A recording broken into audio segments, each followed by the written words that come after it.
Hi అండి, welcome back to our channel. ఈరోజు మన వీడియోలో చాలా క్విక్గా టేస్టీగా చేసుకునే మంచి స్వీట్ రెసిపీని చూపించబోతున్నాను. చాలా అంటే చాలా బాగుంటుందండి. అదేంటంటే క్యారెట్ హల్వా. నోట్లో పెట్టుకుంటే వెన్నెలా కరిగిపోయే ఈ క్యారెట్ హల్వాని సింపుల్గా ఎలా చేసుకోవాలో చూపించబోతున్నాను. అది కూడా చాలా ఎక్కువ క్వాంటిటీ. 3 కిలోస్ క్యారెట్స్ని తీసుకున్నానమాట. ఈ సీజన్లో ఇక్కడ ఈ క్యారెట్ చాలా బాగుంటుంది, చాలా అరుదుగా దొరుకుతుంటుంది అనమాట.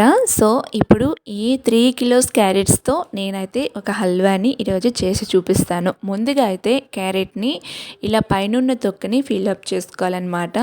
ఫిల్అప్ చేసుకొని నీట్గా వాష్ చేసేసుకోవాలి. నీట్గా వాష్ చేసుకొని పక్కన పెట్టేసుకొని ఇప్పుడు ఇలా తురుముకున్న ఇలాంటి గ్రేటర్ తీసుకోవాలి. దీంతో మీరు నేను వీడియో క్లిప్లో చూపిస్తున్న విధంగా ఇలా తురుము పెట్టుకోవాలన్నమాట.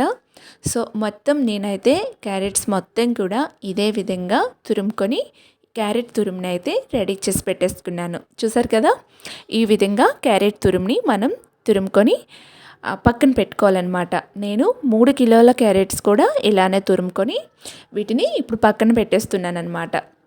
నాకైతే ఇంత క్యారెట్ తురుము అయితే వచ్చింది ఫైనల్గా. చూసారు కదా, నేను ఎప్పుడు కూడా క్యారెట్ హల్వా చేసేదాన్ని, కానీ ఇంత ఎక్కువ క్వాంటిటీలో ఎప్పుడు చేయలేదండి. ఎలా వస్తుందని నాకు కూడా భయం వేస్తుంది అనమాట. అంటే పెద్ద బ్యాండీని పెట్టుకోవాలి కదా, అలా అని చెప్పేసి ఇప్పుడు ఇలా తురుముకున్న క్యారెట్ని పక్కన పెట్టేసి పెద్ద బ్యాండీని అంటే కడాయి పెద్దది పెట్టుకోవాలి. స్టవ్ ఆన్ చేసుకొని కడాయి పెట్టుకున్న తర్వాత ఇప్పుడైతే ఇందులోకి నెయ్యి వేసుకోవాలన్నమాట. నేనైతే 4 స్పూన్ల వరకు నెయ్యి అయితే తీసుకున్నాను అనమాట. నేను తీసుకునే క్యారెట్ క్వాంటిటీకి నేను తీసుకునే నెయ్యి అయితే చాలా తక్కువ అనమాట. కానీ నేనైతే ఇదే నెయ్యి ఉందని చెప్పేసి నేనైతే వేసేసాను అనమాట. ఇప్పుడు మనం తురుముకునే క్యారెట్ మొత్తం కూడా ఇప్పుడు వేసేసుకోవాలి. వేసుకొని కింద నుంచి పైకి ఇలా మెల్లగా మనం ఇలా ఫ్రై చేస్తూ ఉండాలన్నమాట. ఇలా ఫ్రై చేసిన తర్వాత దీనిపైన మూతను పెట్టేసుకోండి. ఒక 5 మినిట్స్ పాటు ఇది చక్కగా మగ్గుతుంది. స్టవ్ని లో టు మీడియం ఫ్లేమ్లో పెట్టేసుకోండి. స్టార్టింగ్లో హై ఫ్లేమ్లో ఒక 5 మినిట్స్ పాటు పెట్టేసుకోండి. తర్వాత లో ఫ్లేమ్లో పెట్టుకోవాలన్నమాట.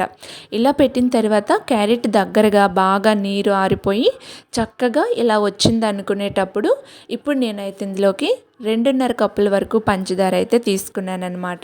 స్వీట్ చూసుకుంటూ వేసుకోండి. మరి బాగా స్వీట్ తినేవారైతే 3 కప్పుల వరకు వేసేసుకోండి. ఫస్ట్ అయితే నేను 2 కప్పుల పంచదార వేసాను అనమాట. పంచదార వేసి స్టవ్ని మీడియం ఫ్లేమ్లో పెట్టుకొని క్యారెట్లోకి ఈ పంచదార అంతా మెల్ట్ అయిపోయే విధంగా దీన్ని ఫ్రై చేసుకోవాలి కలుపుకుంటూ.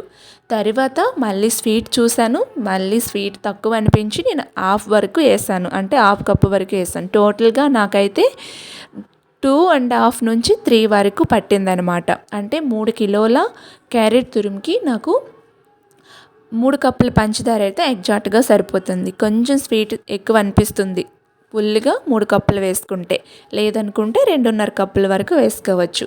పంచదార కరిగి మనం బాగా ఫ్రై చేసుకున్న తర్వాత చిక్కటి పాలని మరిగించుకున్న పాలని కాచి చల్లార్చుకున్నాక ఈ హల్వాలోకి వేసేసుకోవాలి. నేనైతే ఒక పెద్ద గ్లాస్తో ఒక గ్లాసుడు పాలను అయితే వేసేసుకున్నాను. పాలు కూడా వేసిన తర్వాత చక్కగా క్యారెట్లోకి కలిసిపోయి ఈ విధంగా తయారవుతుందన్నమాట.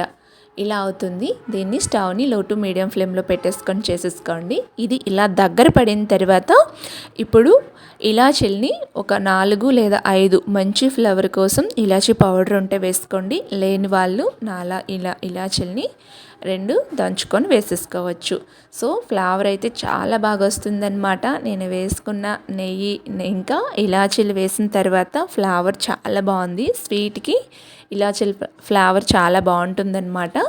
సో ఇలాచీలు కూడా వేసుకున్న తర్వాత ఫైనల్గా ఇలా అవుతుందన్నమాట. హల్వా అయితే బాగా వచ్చింది, చాలా బాగా. ఇప్పుడు డ్రై ఫ్రూట్స్ని సన్నగా కట్ చేసేసుకొని వేసేసుకోండి. మీకు నచ్చిన డ్రై ఫ్రూట్స్ని మీరు వేసేసుకోవచ్చు. నేనైతే ఇక్కడ కాజు ఇంకా బాదం పలుకుల్ని ఈ విధంగా కట్ చేసేసుకొని వేసేసుకున్నాను అనమాట. సో ఫైనల్గా డ్రై ఫ్రూట్స్ వేసుకున్న తర్వాత ఇంకో 5 మినిట్స్ పాటు మనం ఇలా మిక్స్ చేస్తూ ఉండగా ఇది బాగా దగ్గర పడి హల్వా అనేది చాలా బాగా వస్తుందన్నమాట. చాలా అంటే చాలా బాగుంది.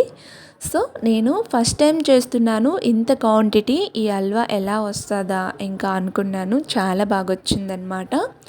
సో ఫ్రెండ్స్ చూసారు కదా, మరి ఇలా హల్వా వచ్చిన తర్వాత ఇది కంప్లీట్గా చల్లారాక మీకు చూపిస్తున్నాను.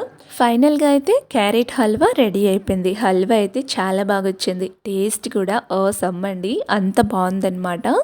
సో మీరు కూడా తప్పకుండా ట్రై చేయండి, చాలా బాగుంటుంది. హెల్తీగా టేస్టీగా మన ఇంట్లో మనం ప్రిపేర్ చేసుకుంటే చాలా బాగుంటుంది. వీడియో నచ్చినట్లయితే లైక్ చేసి, షేర్ చేసి, సబ్స్క్రైబ్ చేయండి.